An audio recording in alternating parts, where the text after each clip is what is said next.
Hello everyone, my name is Ayush Anand. I am an internationally certified TEFL trainer.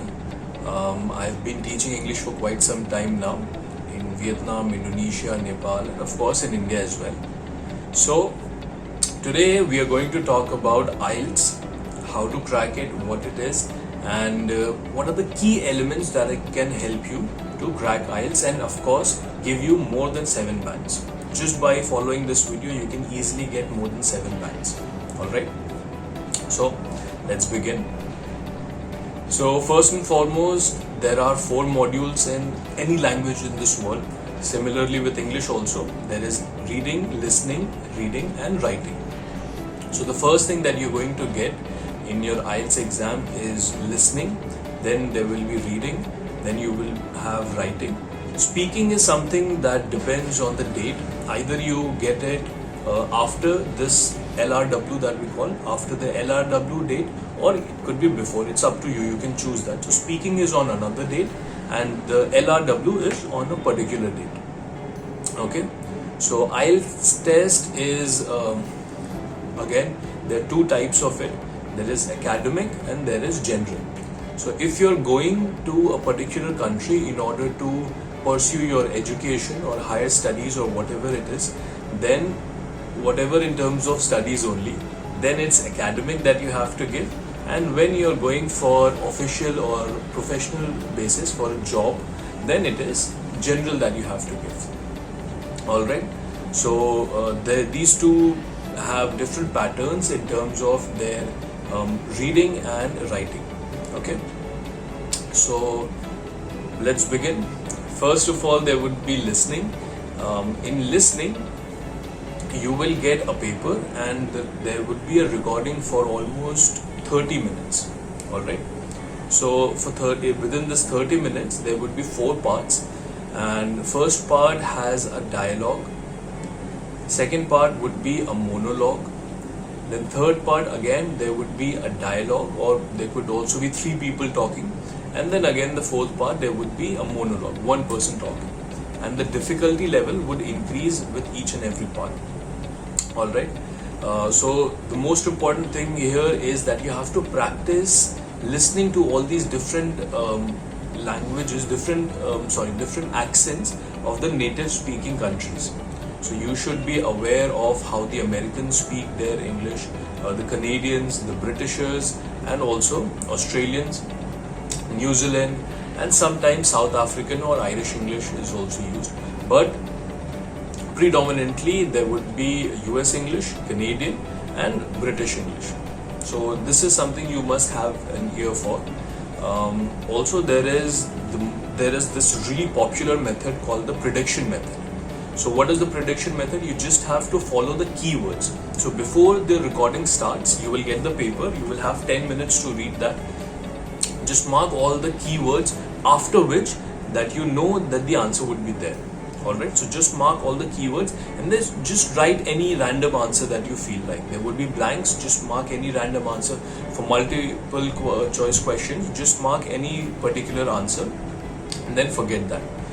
Then when you start hearing the recordings, just follow the keywords. Only and only follow the keywords and the synonyms of those keywords. The moment you hear that, then you know you have the right answer. Cross out your wrong answer, write the right answer.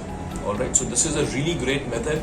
It's devised as per your psychology, as per our human psychology. I will tell you that in some other class, but trust me, this really works. I also got 9 out of 9 in the listening, so it definitely works. Alright, so this is same for academic and general.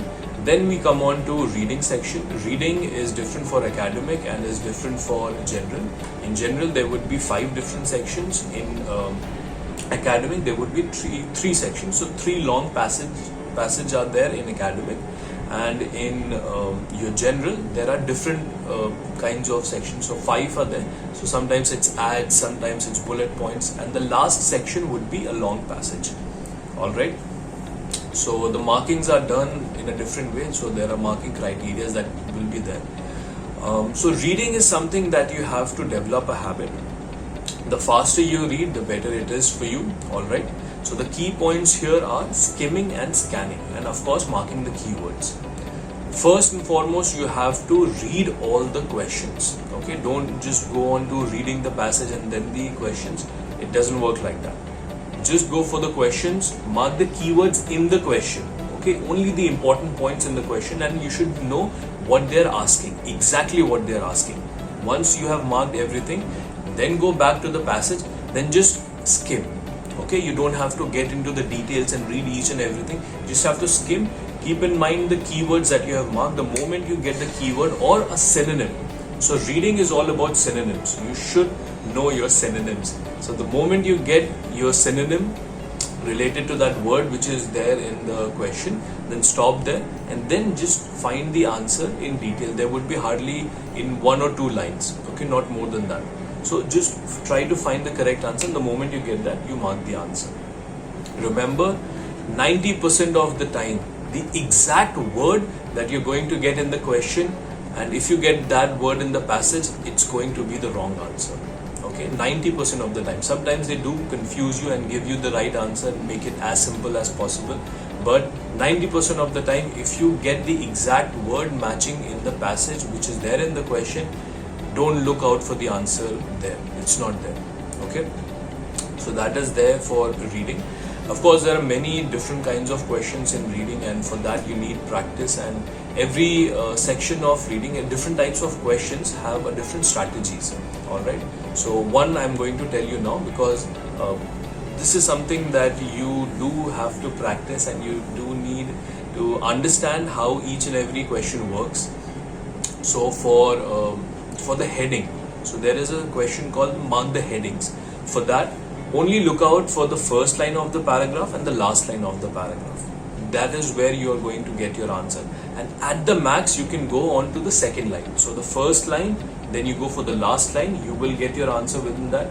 If not, then go for the second line in your paragraph. Okay, that's how you're going to get your headings. It's super easy, it's just required practice.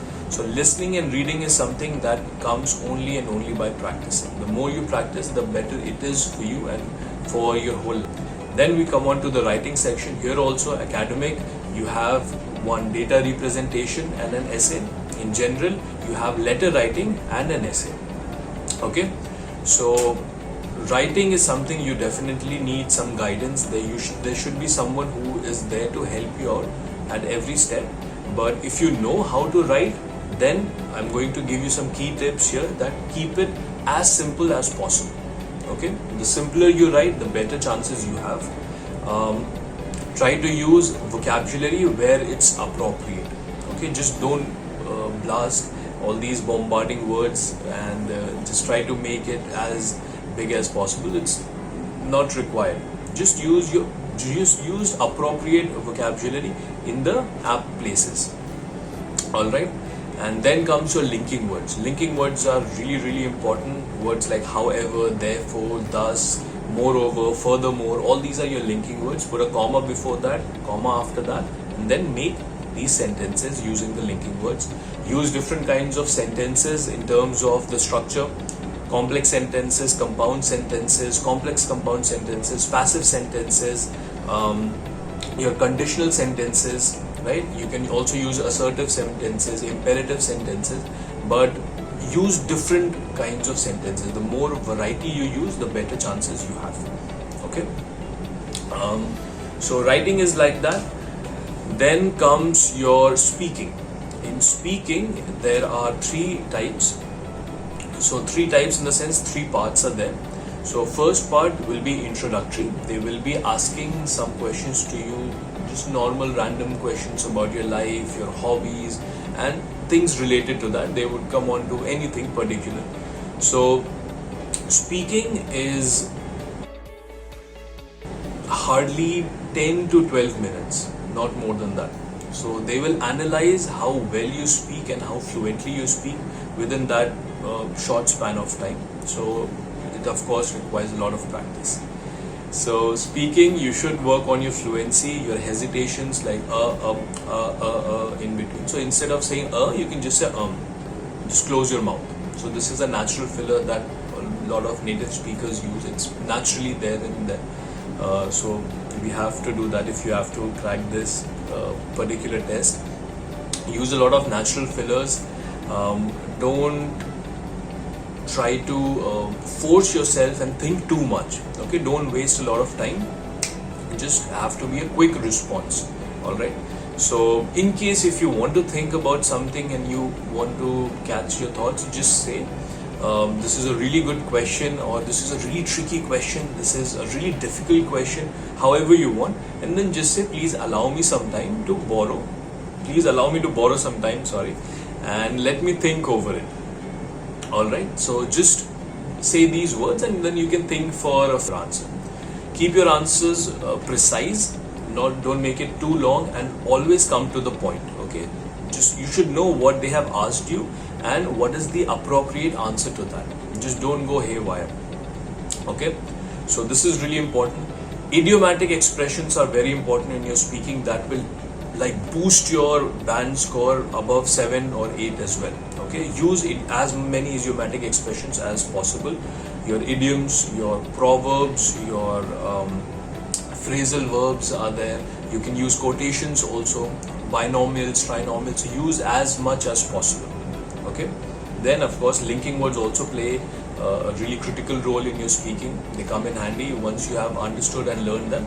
Use them in your writing and your speaking as well. Okay, so that is there for speaking. In speaking, the second part, the first and the third part are the same. There will be question answer. Third part, a little tricky questions, but stick to your point. Second part is where you have to speak for 2 minutes. Okay, it's you will get a particular topic and you will get 1 minute to prepare on the same, and then you have to speak continuously for 2 minutes. So there are many different strategies for that, but the most important thing is to write the keywords. Okay, so the moment you get that, remember the WH questions, the W-Fragen: who, what, when, where, why, and how. So just remember these WH questions, and the moment you get the topic, you just have to answer these questions in your mind. Okay, and just write the keywords, because 1 minute is a really short time.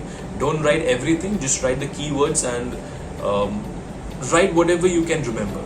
Okay, just make the things that, okay, here I can say this is this point, and this I will connect with this. So this all comes with practice. So there is this method called segmenting all this WH questions, and if you want to learn that, either you can try to search on your own, you can ask me as well, I will tell you. So here we go. So this was a quick session where these are the, if you are already preparing for your IELTS and if you're already knowing your basic English, then these are the key points that you have to focus on in order to crack your IELTS, and you will definitely get more than 7 bands if you just follow these steps that I have told you and the key points. So I hope you do good in your IELTS, and thank you for watching.